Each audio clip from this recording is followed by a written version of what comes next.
It's a fixed number produced by mathematics that is impossible to change. So you know exactly the supply and you know exactly the stock. So now you've created something with scarcity. And because it's digital, it can never be destroyed because it's on the blockchain. The world has never seen anything adopted this fast. Wind forward to today, there's 150 million users of cryptocurrencies. That network is growing at 113% a year.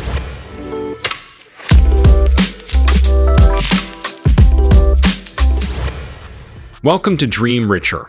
There's a strong narrative out there that Raoul Pal has been set up by the deep state to take down Bitcoin.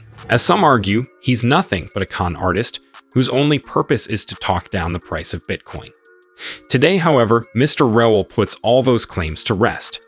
As he argues, Bitcoin is one of the best and strongest assets in the market right now. That, however, doesn't speak for the strong and oftentimes disrespectful community of Bitcoin holders. In fact, this is what Mr. Raoul had to say in one of his tweets. The Bitcoin world hates me because I sold out for a profit. I have been called a bad person who understands nothing. That was one of the nicer ones. In another tweet by Mr. Raoul, he shoots straight shots on how closed-minded the whole community is. This is what he had to say. Bitcoin-only people are basically Peter Schiff gold bugs. Hilarious. You become what you hate. Much like we all become our parents, no matter how much we rebel. Closed mind or open mind, you choose. By the end of this video, Raoul Pal breaks down his exact thoughts on Bitcoin right now. If you find the video helpful, then don't forget to subscribe. Let's get right into it. When the economy goes down, it's weakening, bad things happen. It was already weakening in 2019. We were headed towards recession anyway. Then a pandemic comes. So my macro training teaches me to join the dots. Okay, so with this pandemic's coming, we're seeing that it's going to probably shut down the world. I saw that really early. I was really lucky and made some other investments around that. But what I knew is that the outcome was the central banks and the governments were going to print so much money, we couldn't believe it because we've just shut down the entire world for 3 months. So I thought now is the time for Bitcoin. Bitcoin is this store of value and it's also a call option on the future financial system. And so then I became quite well known in this space because I was very vocal because I didn't want to let it happen again that happened in 2008 and 2012, that I could see what was happening and I couldn't tell enough people. So why gold? Gold you can't destroy. It's an element that you can't destroy. So therefore it has longevity because almost all other metals erode in some way, shape or form. And most other assets. Diamonds, yes, but there wasn't enough of them and now we can create diamonds synthetically. But gold was expensive to get out of the ground. There was kind of a known amount of it and it was hard to get. So there was a restricted supply of gold that came onto the market every year. And every piece of gold that got mined could never be destroyed. It could be lost, but really, mostly, it would just remain in circulation. So that has what's known as a stock to flow. So there's a stock of stuff that is already mined, that's available, and then there's a small amount that comes onto the market every year. And so what you know is, therefore, if you want to buy gold, and a lot of people want to buy gold, the price goes up. Because there's not new gold, so you have to buy it from you. So if I want to buy your gold, Spencer, you can say, well, at what price? So that's why gold became an anchor for pricing.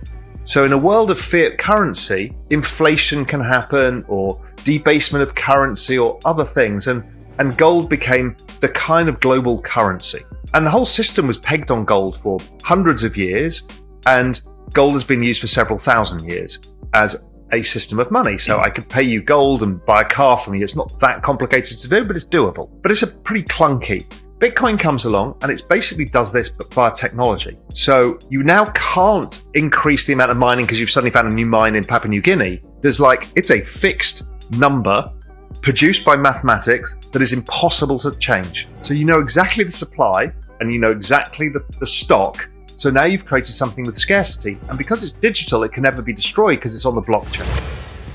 That solves gold in a way that was more useful for the current age because we've now got the internet. You know, we've all bought and sold gold and it's a pain.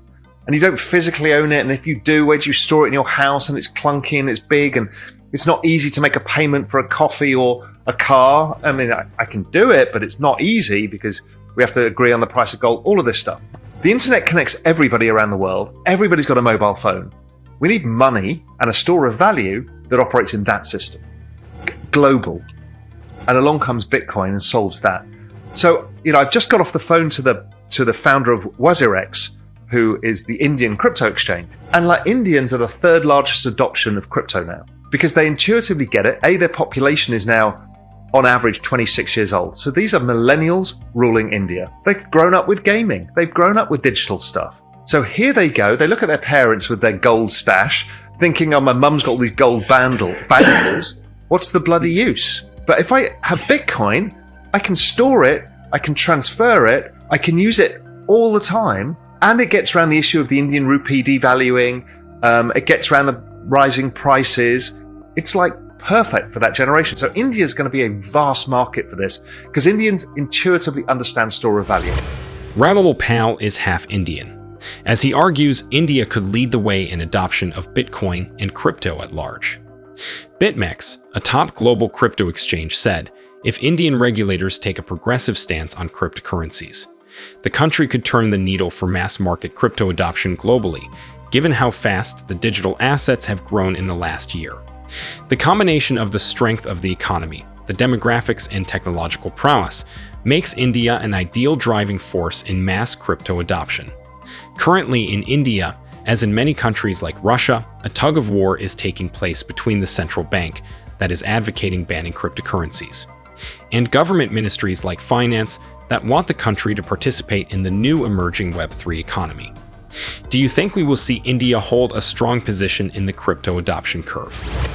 We've had some big changes of these gigantic networks in our lives that are very new. It's driven by computational power. So first, computational power and silicon chips, they all kind of take off slowly and then they start going crazy, like the adoption of home computers. But that took 20 years. Then mobile phones came along, and that took, 15, 20 years before it really got adopted in massive scale because it was expensive, everything else. Then the internet comes along. This is the fastest adoption of any technology the world has ever seen. So we go back to 1997. There was 150 million users of the internet, and that network of people was growing at 63% a year. The world has never seen anything adopted this fast. Wind forward to today, there's 150 million users of cryptocurrencies. That network is growing at 113% a year.